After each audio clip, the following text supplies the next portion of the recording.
is, the fact that they'll have some future conscious experience, it means that it's a valuable human life, is what you're saying. Yeah. Okay, so, but do you understand that technically, having that capacity in the future still means that you don't currently have that thing, and that's what you're saying, Well, I'm making an argument from deprivation. So I'm saying if you don't do this action, they would have had it. Thus, it's wrong. Okay, so it's an argument of deprivation, so that you're depriving them of future experience, so that you find it, morally wrong in the fact that you're depriving them of a future experience or some form of future experience. Yeah, it's the type of entity that if you, again, don't get an abortion, it's probabilistically the case that it would have had these experiences that you value. So I think it's wrong. Yeah, and I mean, again, this just leads me back to the point in that, again, which you said, if they have a future that's not good at all, then you would prefer not to have them live that future. So essentially what you're saying is that some level in the scale that you have to say, you know what, it's okay to get an abortion because this person, let's say you hypothetically could know what their future would be like, that no, it's okay to get an abortion because it's just so terrible. You would be pro-choice in that scenario, right? About 5 minutes ago, yes, but I changed the semantics so that because we were having a lot of confusion there. So I said future experience. What your argument kind of leads on to that, because you value future experience. So I'm like, okay, is it all future experience over any non-experience, that it's always, preferable to live rather than not live? Is that what you're saying? Well, no, that doesn't, the questions are kind of confused. Like, again, I said, if the entity has future experiences, then I'll value it. Okay. But obviously you can live without future experiences. That means I wouldn't value it. So it's not just about living, right? You have to have the property to be deprived of, which is future like ours. You have to have that property that if you get an abortion, you deprive the fetus of that property, then it's wrong. Yeah, but you do acknowledge that, obviously not all experience is a nice experience. For energy isn't like, this is so terrible. You said that you wouldn't want to, you would allow an abortion because you wouldn't want them to go through that, correct? Yeah, but most abortions, that's not going to happen for most fetuses. So it's a terrible case to say that abortion is generally permissible because it's just not going to happen. But let's say, let me bring you a hypothetical case where, let's say you guaranteed knew that this person was going to have those awful experiences and that this fetus were going to have such terrible experiences and all of that, and you hypothetically knew that. And so who would decide, like,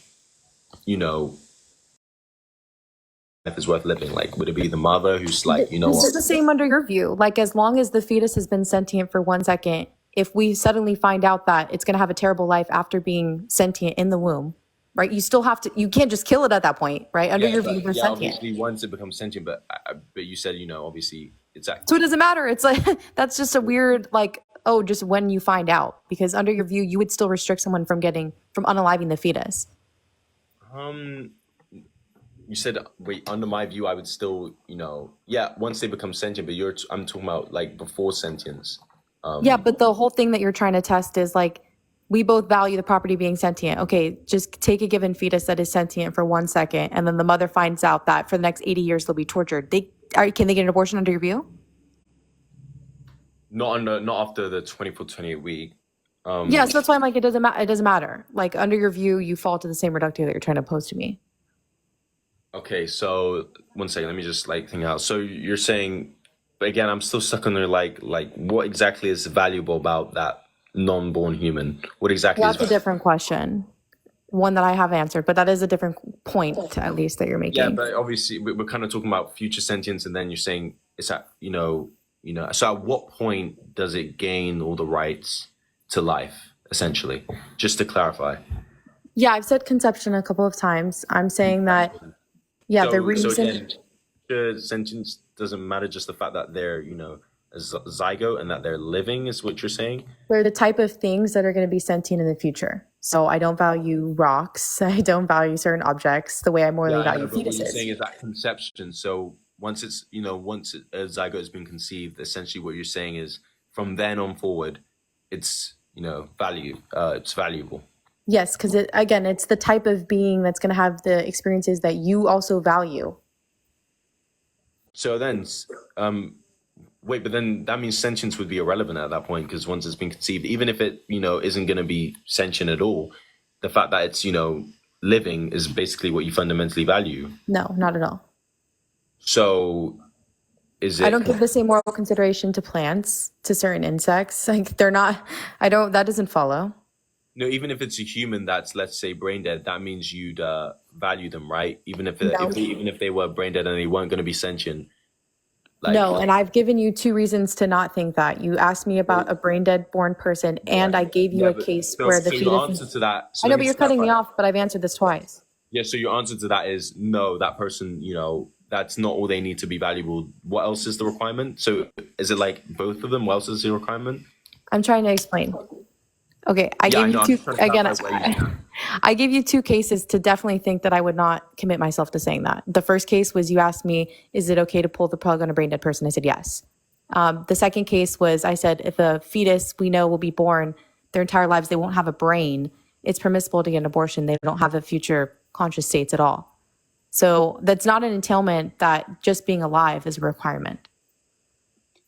Okay, so it's not entailment that just been lies. So your entailment is the fact that they will have future experiences. Yes. Again, so it's a property that you and I both value. I'm just saying that my theory, I think, covers more cases than yours. And we can go through some of them if you'd Sure. like. I mean, you have any Okay. that you want to speak I'm about? just, well, I find it interesting that you said, do you not have an intuition? Like, I mean, if you weren't debating me, do you genuinely think that it would be morally permissible if no one knew for parents to just chop up an infant if they're born in a coma? I mean, yeah, essentially that's kind of pretty much how abortions work. You're just asking me, would you be okay if they, had an abortion? That's like asking me, is it okay with abortion? Yes. I mean, that's my, you know, my position. I'm curious if the people listening also agree that they have no moral issue with chopping up an infant if it's born in a coma, and it will wake up. It just happened to be born in a coma. Again, you can say in any way, you're just trying to like use an argument from emotion and trying to say in a way that It's not. I can do it too. I can be like, oh my, you're forcing a woman and especially young girls to carry something that will harden their body and it will hurt them so much. But You did. And yes, people probably disagree with me on the essay exception, which I grant. But I'm just saying, mind you, that's not harmful. But under your view, if that infant was born and had a sentient experience for 1 minute and they fell into the same coma, it would be seriously harmful to kill that infant. So two infants. When would that ever happen? You're bringing up examples that is like scientifically. When would that ever happen? Oh, don't run away from the hypothetical. Come no, it's on. not running away, but like, come on, like. You said when would that gonna happen? It kind of comes silly. When is it gonna happen? Okay, equally. For 1 second, they were sentient for 1 second, and then they immediately went into a coma. Like, what? Right. And that's like when you were trying to make the case that, abortion's moral because in a possible world, people could be tortured for 80 years. And I engage with that, but you can't engage with this. I mean, yeah, my point is that, yeah, I mean, of course, like, in certain cases, I mean, there was studies showing that, women who, don't have access to safe abortions, some, of course, get it legally, which can have its own array of issues. But, yeah, of course, you're carrying a whole child. Like, that's obviously going to be difficult to, handle. Like, it can seriously impact your life and your livelihood. And study shows that they economically fare worse. Socially fare worse, if they are forced to, bring a child to term, what you're doing compared to, and of course, majority of abortions happen way earlier than my set point. But yeah, compared to women who are allowed to get abortions, who of course will not have their life impacted. Okay, to be clear, the two infant cases I gave you, you are committing yourself to saying that, and just so everyone's clear, if there's new listeners, one, there's a fetus that has an issue such that they're born into a coma, they'll wake up in 9 months. You have another infant that was born for 1 minute, had one lived experience on this earth, and they're born and then they fall into the same coma. It'd be seriously harmful to kill one, and it would not be harmful to kill the other, just to be clear. Just to be clear, when does that ever happen? How would that even happen? Like, do you even know what you're even saying? They were alive for 1 second of sentience and they immediately went back into a coma. Sure, but like, what type of hypothetical is that? You have to go to such weird scenarios where mine are actually real life scenarios. Literally, like sprinting away from the entailment of your view. Like, really, what kind of hypothetical is that? It's like you have to go stretch so much further to like value your point rather than mine, where it's kind of actual things that happen. Okay, so just to be clear, you're not answering. Do you want me to tell everyone the entailment of your view? Because I know it. To tell my view? I mean, I'm pretty sure they probably know my view by now, but what would you even say?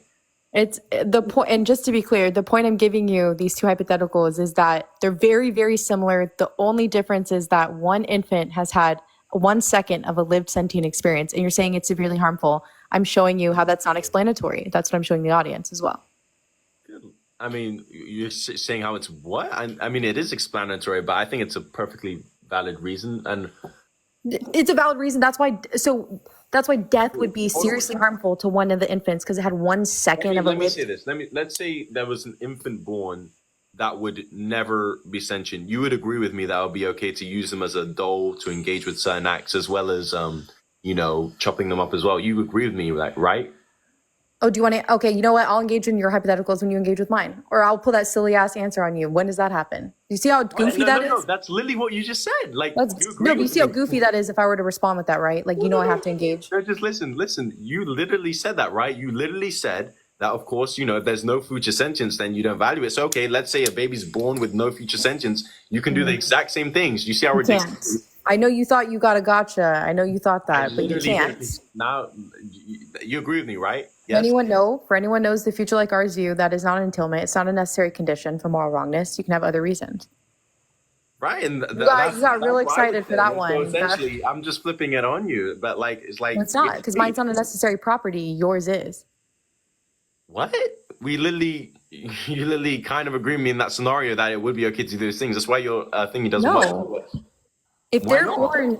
First of all, they're never going to be sentient, and that's what you value, right? They're never going to be sentient. So if that baby was born not being able to be sentient, then essentially you could do those exact same things. You agree, right? When you overtalk me and then you get confused on the view every 5 minutes, it doesn't progress the conversation. So if you just didn't overtalk me, I'd be able to explain the view. The view is not, it's not a necessary property. That's the view from the start. If you look at any academic literature, you're not going to see that it's a necessary property. No one will defend that. It's a sufficient property.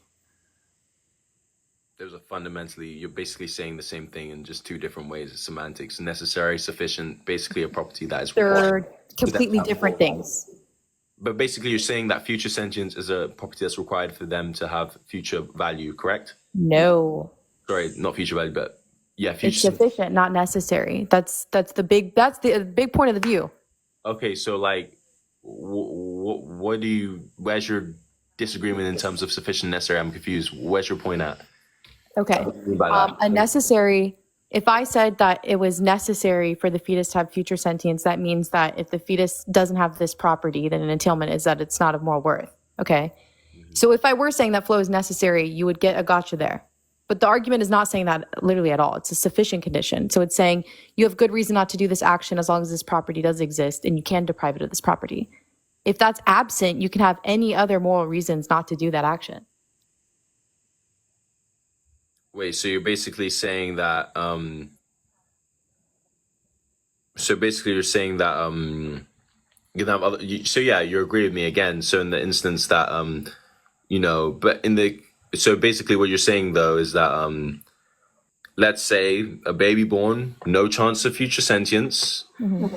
You're basically saying that you can, chop them up as you were saying and use them as a No, my view doesn't entail that, but yours does. But no, because I agree with you that you can also have other moral reasons not to do those certain things. We basically agree. But when you laid out the argument, you laid it out as a necessary property. I didn't. Again, you're just like doing semantics here again. Necessary property, again, you agree with me that it's a necessary property. When you say I'm doing semantics, what are you saying? What do you think I'm doing?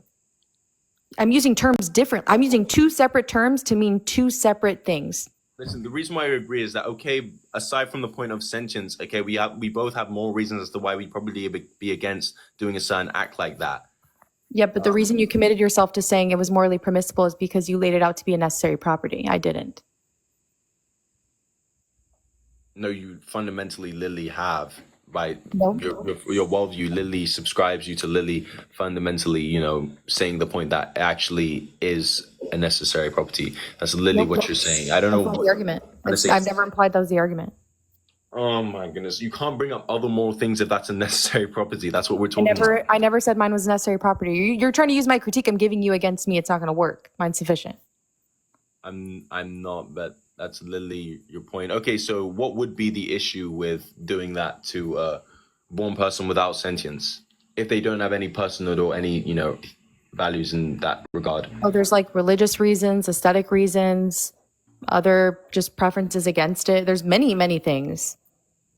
I know you maybe you can use this against your next fundamentally person. what we're debating. It's a debate of moral philosophy. That's fundamentally what we're debating. That's kind of kind of really based on it. So yeah, I could simply say the same thing, that yes, I'd have reasons based on like morals and just what I think. That's what we're discussing. So again, Okay. yours wouldn't even work on me.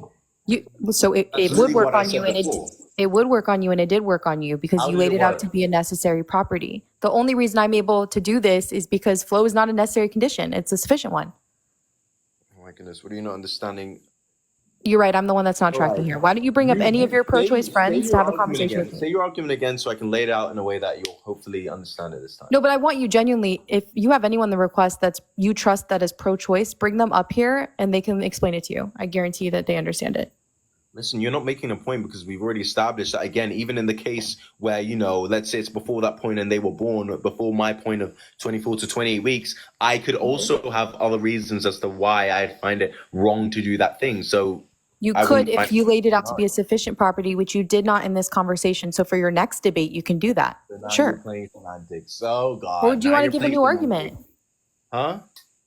I'm actually This is shocked that semantics. this is the Like, type come of on now. That's literally conversation. what I said. You're just trying to bring that up to play games, but like You keep saying literally, it's you have no semantics, argument which against you have no arguments against my position. My position is perfectly sufficient. Your position of future is kind of like ridiculous, because again, just because they may have something in the future, it still means they don't currently have it. So right now they wouldn't have that, capacity, because you realize the blueprint for consciousness is not the same as consciousness. So their future got it. sentence Yeah. is irrelevant. Okay, So so just to your be point clear, is since we're talking past each other a lot, you keep saying I'm playing semantics, and I don't know what you mean every time. Can you tell me when you're using necessary and sufficient in this conversation, what do you mean? really, like, seriously, like, Could you what do we? define necessary and sufficient in case we're using the terms differently? That might be the big hiccup. I mean, that's not big hip hop. I mean, it's just necessary and sufficient. Again, it's kind of like you're kind of like misunderstanding it. I don't know how to explain to you, but you're kind of like, I'm misunderstanding it, so I'm wondering if you can define it for me. as in, you want me to like define those terms and specifics of this debate. Yes, you can define them however you like. Of course, I know we could say like necessary is something that's required and sufficient, but they're fundamentally Well, in the what's terms of sufficient? the debate. I didn't hear. Similar. I heard necessary. What's sufficient? You want me to look up the definition of sufficient and necessary separately? Like in this debate, there's fundamentally going to be the same thing. You're using the terms interchangeably?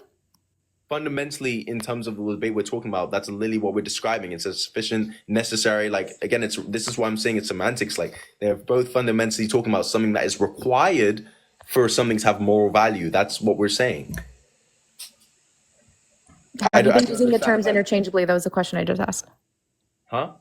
Have you been using the terms interchangeably? Yes or no? You could say so. That's what I just said. So that's the issue, is that I'm not. So a necessary property, as I've stated, is one that you've given me for your argument, where you said this property, the property of being conscious, is present. When it's present, I morally value it, and it has to be present for me to morally value it. Okay, does that make sense? Is that representing your argument fairly? Past, present, and future in conjunction would be more accurate way of describing it, but carry on. So that's fine. Okay, I didn't want to actually complicate your view to the viewers, but past, present, future, whatever conjunction you have, though, this property is necessary for an entity to have moral value, correct? Sure. Okay, so you're